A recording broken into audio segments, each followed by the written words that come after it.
दिव्यांग बच्चों के संरक्षण पर 2 दिवसीय राज्य स्तरीय परामर्श संवाद कार्यशाला का आयोजन व्यवहार बाग स्थित मध्य प्रदेश जुडिशियल एकेडमी में हुआ, जिसका वर्चुअल उद्घाटन हाईकोर्ट के कार्यवाहक मुख्य न्यायाधीश संजीव सचदेवा, मध्य प्रदेश उच्च न्यायालय द्वारा पॉक्सो समिति के अध्यक्ष न्यायमूर्ति सुश्रुत अरविंद धर्माधिकारी, किशोर न्याय समिति के अध्यक्ष न्यायमूर्ति आनंद पाठक और अन्य गणमान्य व्यक्तियों की गरिमामय उपस्थिति में किया गया।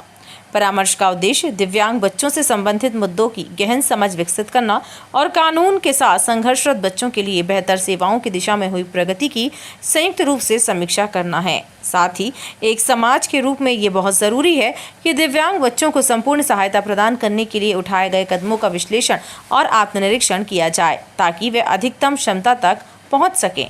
दिव्यांग व्यक्तियों के अधिकार अधिनियम 2016 में निहित सिद्धांतों को ध्यान में रखते हुए कार्य किया जाए, ताकि दिव्यांग व्यक्तियों को सशक्त बनाया जा सके। सिर्फ उन्हीं बच्चों की जो डिसेबिलिटी से किसी न किसी से सफ़र कर रहे हैं, उनके लिए ये संवाद 2 दिन का यहाँ पे Madhya Pradesh state judicial academy में।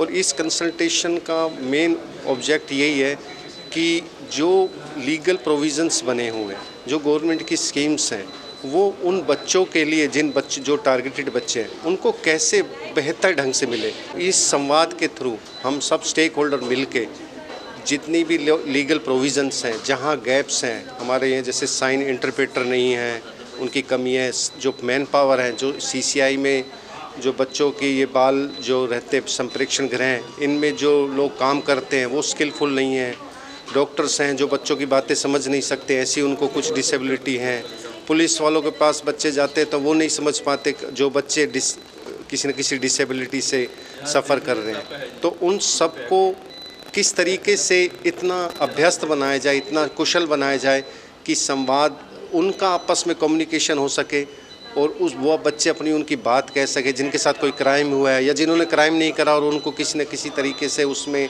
वो लिप्त हो गए हैं, तो या उनको कुछ और आर्थिक सहायता की ज़रूरत है।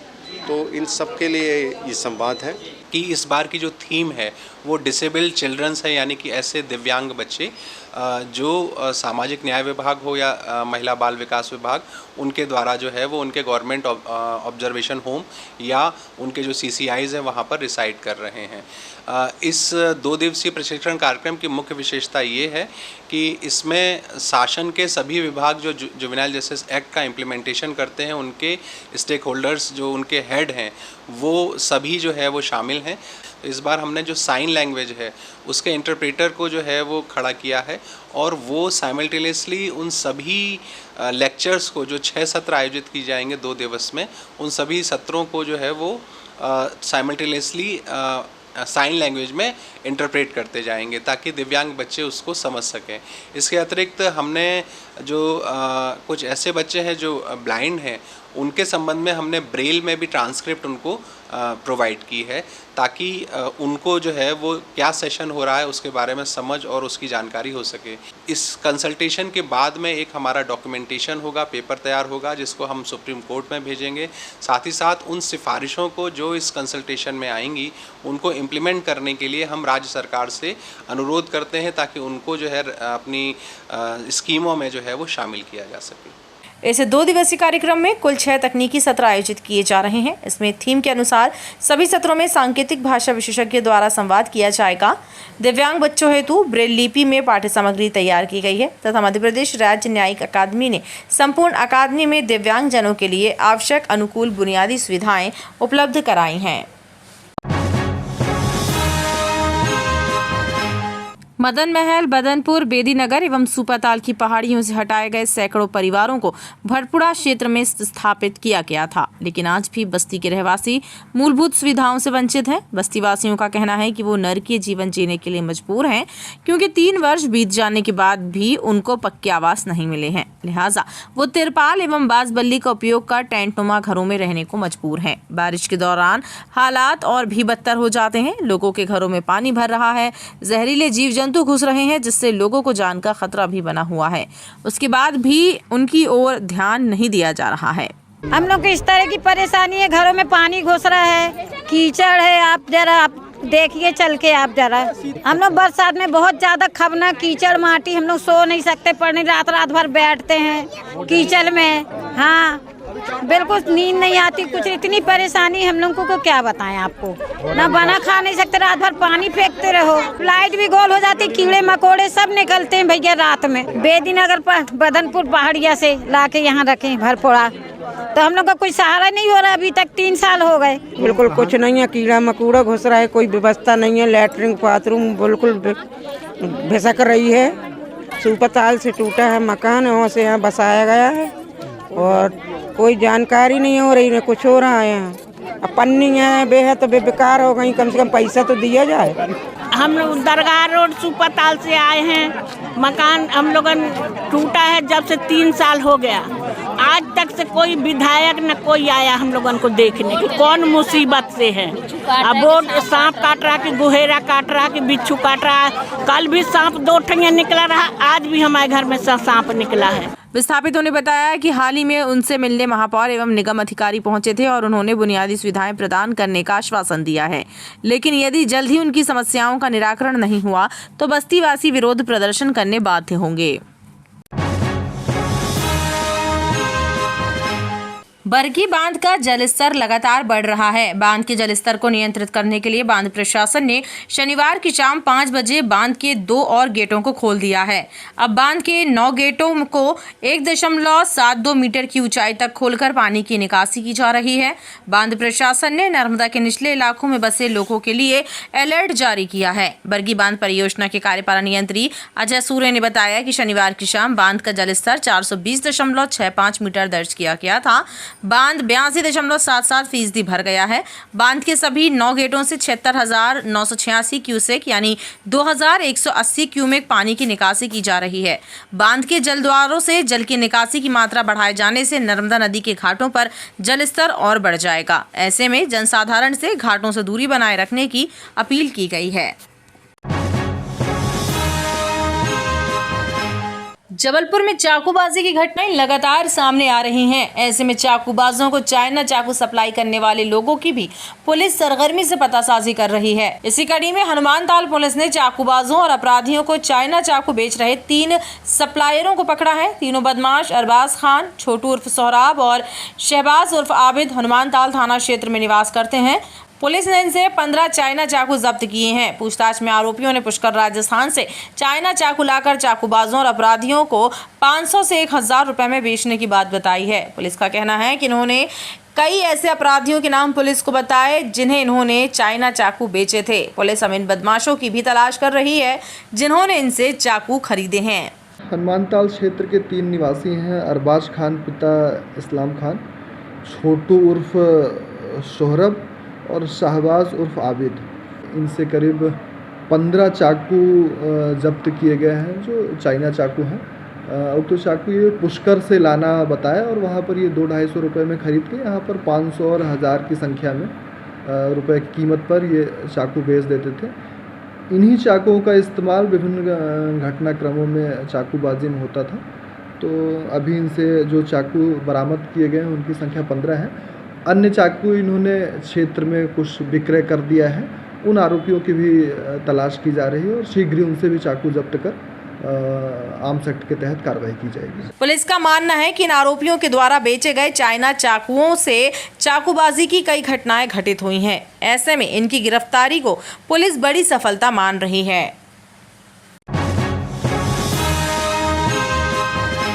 बिजली उपभोक्ता आंदोलन चला रहे कांग्रेस कार्यकर्ताओं एवं बिजली विभाग के आउटसोर्स कर्मचारियों की एक संयुक्त बैठक रसल चौक के पास आयोजित हुई, जिसमें आंदोलन की गति बढ़ाने की रणनीति पर चर्चा हुई। स्मार्ट बिजली मीटरों से परेशान उपभोक्ताओं को राहत दिलाने आंदोलन कर रहे कांग्रेस कार्यकर्ताओं का कहना है कि पूरा शहर परेशान है, लेकिन बिजली विभाग के अधिकारी समस्याओं की तरफ ध्यान नहीं दे रहे हैं। अनाप शनाप बिजली के बिलों और तेज गति से भागते बिजली के मीटर जनता के लिए मुसीबत का सबब बने हुए हैं। देखिए, जबलपुर शहर का बिजली उपभोक्ता स्मार्ट मीटर की लूट से त्रस्त है। अनेकों जगह ऐसी घटनाएं आ रही हैं कि इस डिफेक्टिव मीटर से मीटर जल रहे हैं और जब मीटर जल रहा है तो घर पे भी आगजनी की स्थिति होती है। हमने सोचा इस आंदोलन को और वृहद बनाने के लिए एक सर्वदलीय मोर्चे का गठन किया जाए, जिसमें हमारा सर्वदल, सर्व संगठन एवं आउटसोर्स कर्मचारियों का आज संयुक्त महासम्मेलन है। आउटसोर्स कर्मचारी जो बेचारे अपना पेट पालने के लिए बिजली विभाग में नौकरी करते हैं, इस स्मार्ट मीटर के लग जाने से उनके पेट पे भी लात पड़ने जा रही है और बिजली विभाग का जो स्मार्ट मीटर लगाने का जो क्रम चल रहा है, ये साफ तौर पे बिजली विभाग को निजीकरण की ओर ले जाने का उनका प्रयास है, जिसका हम लोग विरोध कर रहे हैं। यहाँ हम लोगों का महासम्मेलन चल रहा है और इसमें एक ठोस रणनीति, साझा रणनीति बना के हम लोग सड़कों पर उतरने जा रहे हैं। बिजली समस्या आंदोलन चला रहे लोगों का कहना है कि उपभोक्ताओं को राहत मिल जाने तक उनका ये आंदोलन जारी रहेगा। पूरे विधानसभा क्षेत्र में बढ़ते अपराधों को लेकर भाजपा और कांग्रेस के बीच आरोप प्रत्यारोप का दौर शुरू हो गया है। सोशल मीडिया पर भाजपा के पूर्व विधायक अंचल सोनकर का एक वीडियो वायरल हो रहा है, जिसमें वे पुलिस अधिकारियों को सख्त लहजे में समझाइश दे रहे हैं कि अपराधियों पर लगाम लगाई जाए। बढ़ते अपराध के लिए वे कांग्रेस को दोषी बता रहे हैं। क्या कार्रवाई करिए बताओ ना। बफे चालू हो गए, कार्रवाई करेंगे, कार्रवाई करेंगे। मर गया उसके बाद और उसके बाद एक और लड़का मरा रहा, वही कार्रवाई। बात नहीं है, आप थाना सुधारो, बिल्कुल सुधारेंगे। आप थाना सुधारोगे, हम सुधार देंगे, बता रहे हैं आपको, बता दे रहे हैं हम। आपको विश्वास है, यहाँ आप फोन करो, देखते हैं, फोन नहीं उठाते हैं, क्या तरीका है आपका? उठाने उठा के हम समझा देंगे इनको आप यहाँ पे देखे ऐसे। वहीं इस मामले में कांग्रेस विधायक लखन घनघोरिया ने पत्रकार वार्ता के जरिए आरोप लगाया कि ये पुलिस को धमकाने का मामला है, लिहाजा भाजपा नेता पर कार्यवाही होना चाहिए। कांग्रेस विधायक ने चेतावनी दी है कि यदि एफआईआर नहीं होती है तो आंदोलन किया जाएगा। हमने साफ शब्दों में एसपी को जो पत्र लिखा है कि उसमें न केवल आपकी निष्पक्षता, निर्भीकता, पारदर्शिता पे प्रश्न चिन्ह लग रहा है, बल्कि इससे पुलिस बल का मनोबल टूटेगा। इसलिए जरूरी यह है कि आप इसमें अपराध कायम करें। 140, 147, 147, 148, 149, 294, 506 और 353 की धारा पे इनके ऊपर मुकदमा कायम किया। इसलिए कांग्रेस कहाँ पर जाएगी? कांग्रेस हर स्तर पे जाएगी। यदि पुलिस से अभी हम आग्रह कर रहे हैं, हम अहिंसात्मक तरीके से अपने आंदोलन करेंगे और सड़क पे करेंगे, जिसको पूरा शहर देखेगा। हम शहर की कानून व्यवस्था को किसी सिरफिरे आदमी के कारण बिगड़ने नहीं देंगे। बहरहाल पूर्व विधानसभा क्षेत्र में बढ़ते अपराध चिंता का विषय है। लगातार हो रही आपराधिक घटनाओं के कारण आम जनमानस में भय और असुरक्षा का माहौल है। राजनीति से ऊपर उठकर अपराधियों पर लगाम लगाने की कोशिश नहीं की गई तो स्थितियां बद से बदतर होने में देर नहीं लगेगी।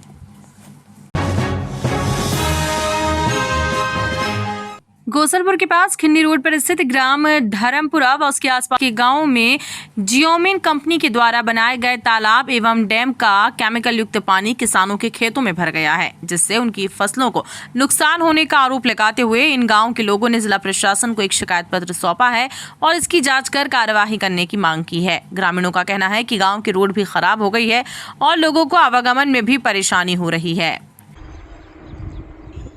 ये इसमें पानी छोड़ा जा रहा है।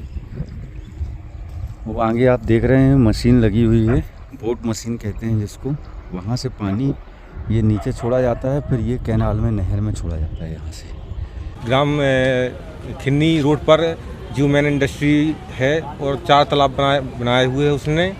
4 तालाबों का पानी उसने हमारे ग्राम धर्मपुरा में छोड़ा है, जिसके कारण से हमारे गाँव की फसल है जो बिल्कुल ख़राब हो चुकी है और जो रोपा लगा हुआ था खेतों में वो रोपा बिल्कुल ख़राब हो चुका है और तालाबों से जो पानी छोड़ा गया था उसके साथ मलमा और जो केमिकल वाला पानी था वो खेतों में छोड़ा गया, जिससे बहुत फसल चौपट हुई है वहाँ पर बहुत अत्यधिक।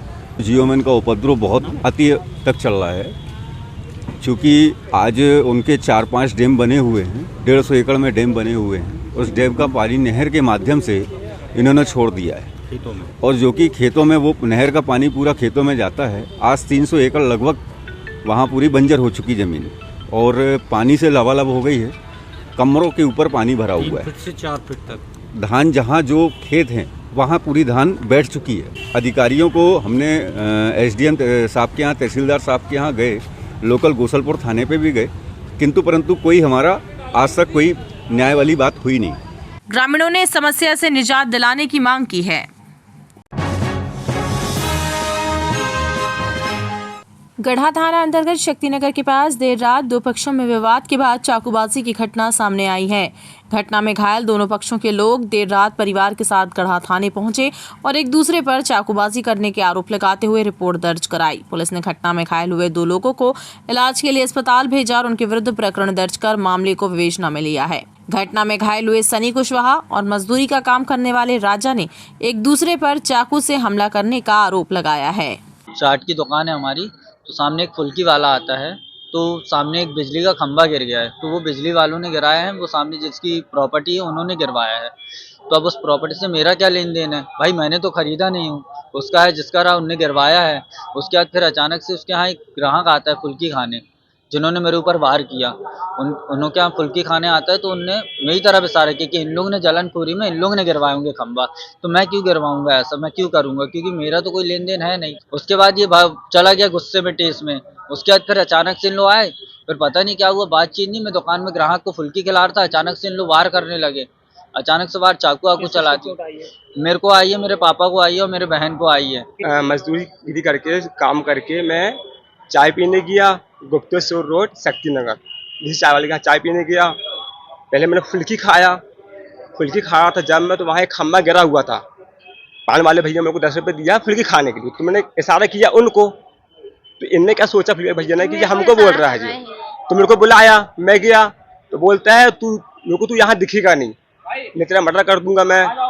जैसे गया हूँ मैं सर, तो वैसे इन लोगों ने लठ मारे हैं मुझे, पैरों मारे लठ, मेरे को एक लठ मारे हैं, उसी निकाले हैं चाकू, तो मेरे को मार, तो मैं हाथ पकड़ा हूँ, लोग यहाँ सर में चाकू मारे हैं सर, और जो हाथ में घस सीट के मारा, देखो जी घस सीट के मारे हैं। और इन लोग ने अपने हाथ से खुद चाकू मारे हैं और मुझे बोलते अपने हाथ, तो सर हाथ देखो बताओ।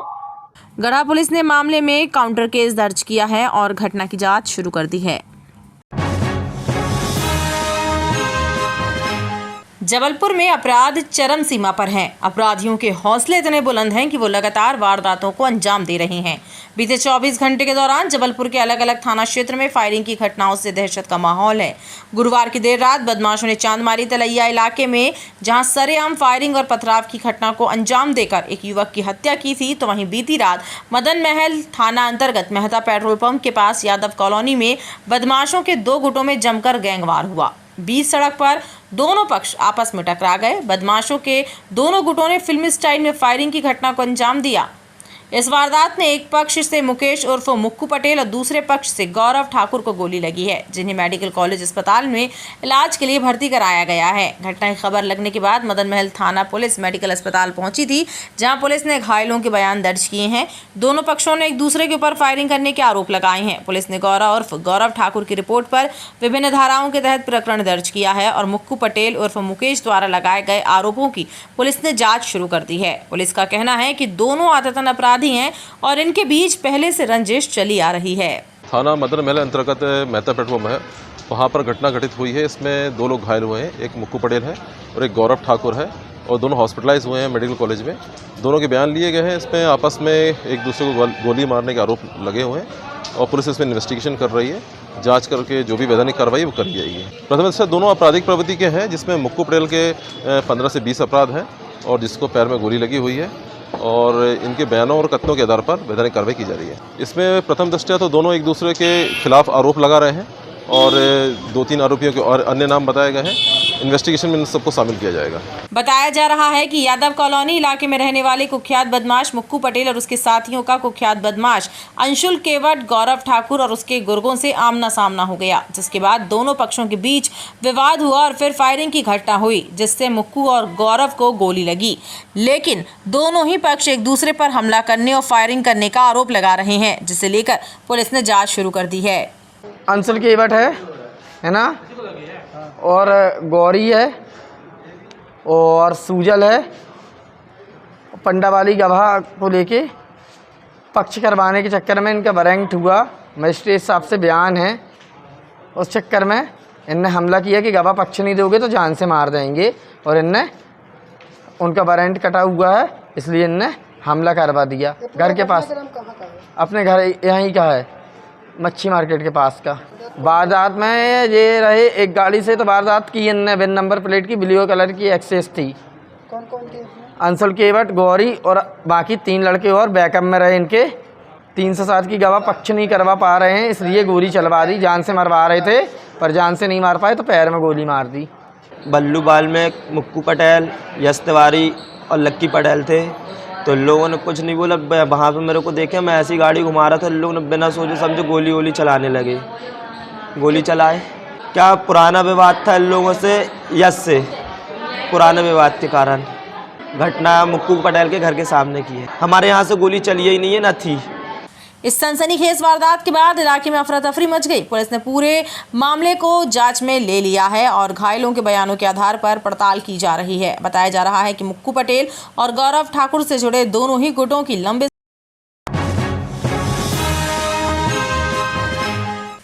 घमापुर थाना अंतर्गत चांदमारी इलाके में राकेश कोटिया नामक युवक की गोली मारकर हत्या करने के मामले में पुलिस ने एक आरोपी को गिरफ्तार कर लिया है।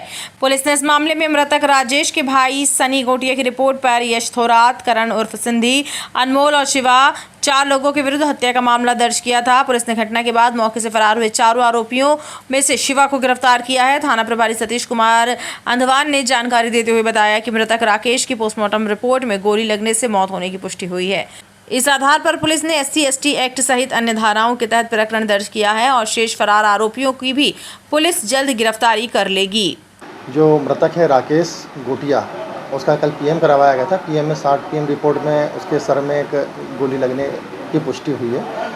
तो जो है गन शॉट से उसकी हत्या हुई है। इसमें एक आरोपी थी शिवा उर्फ विजय रघुवंशी को गिरफ्तार कर लिया गया है। आज उसे न्यायालय पेश किया जाएगा और बाकी अन्य आरोपी संभावना आज शाम तक उनकी गिरफ्तारी हो जाएगी। टीम उसमें लगी हुई है। कितने करीब आरोपी बने हुए? उसमें 4 आरोपी हैं। गौरतलब है कि हत्या की इस वारदात के बाद मृतक के परिजन अर्थी लेकर थाने पहुंचे थे और उन्होंने पूर्व भाजपा विधायक अंचल सोनकर और उनके समर्थकों के साथ घमापुर थाने का घेराव किया था। इस दौरान आक्रोशित लोगों और जनप्रतिनिधियों ने इलाके में बढ़ रहे अपराधों और हत्या की बढ़ती वारदातों को लेकर नाराजगी भी जाहिर की थी।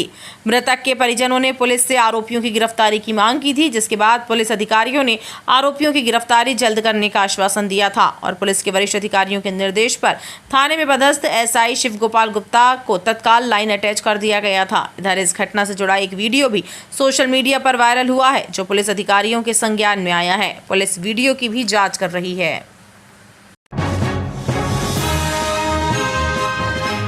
जिले में अपराध लगातार बढ़ रहे हैं। रोजाना ही चाकूबाजी, हत्या और लूट जैसी वारदातें सामने आ रही हैं, जिससे लोग दहशत में हैं। बीते दिन घमापुर में हुई हत्या के बाद शनिवार की सुबह लगभग 4 बजे बरगी के निगरी गांव में रहने वाले मुकेश झारिया नाम के व्यक्ति की चाकू मारकर हत्या कर दी गई। इस सनसनीखेज वारदात से क्षेत्र में दहशत का माहौल है। मृतक के परिजनों ने बताया कि घटना सुबह लगभग 4 बजे की है, जब मुकेश झारिया घर के बाहर बने शेड के नीचे सो रहा था। उसी दौरान लगभग 3 आरोपियों ने चाकुओं से कर उनकी हत्या कर दी और मौके से फरार हो गए। जिस वक्त ये वारदात हुई उस वक्त मुकेश घर पर अकेला था। उसकी मां पारिवारिक कार्यक्रम में शामिल होने बाहर गई थी। बताया जा रहा है कि मुकेश फिलहाल बेरोजगार था और उसकी पत्नी अपने बच्चों के साथ अपने मायके में रह रही है। घटना की जानकारी लगने के बाद बरगी पुलिस भी मौके पर पहुंच गई और कत्ल की घटना के साक्ष्य एकत्र करते हुए लोगों से पूछताछ शुरू कर दी है। रात को करीबन 2 बजे से 4 बजे के बीच में 3 से 4 लोग घर में घुसते हैं और घर का दरवाजा खोल के अंदर आते हैं और हत्या करके चाकू से मार के चले जाते हैं। कौन थे, कुछ जानकारी लगी? नहीं, किसी प्रकार की कुछ जानकारी नहीं है। आपके पापा का क्या नाम था, काम करते थे? मेरे पापा का नाम मुकेश झारिया था। काम वो अभी कुछ नहीं कर रहे थे, पहले उनकी एक छोटा सा रेस्टोरेंट था ग्राम निगरी में ही।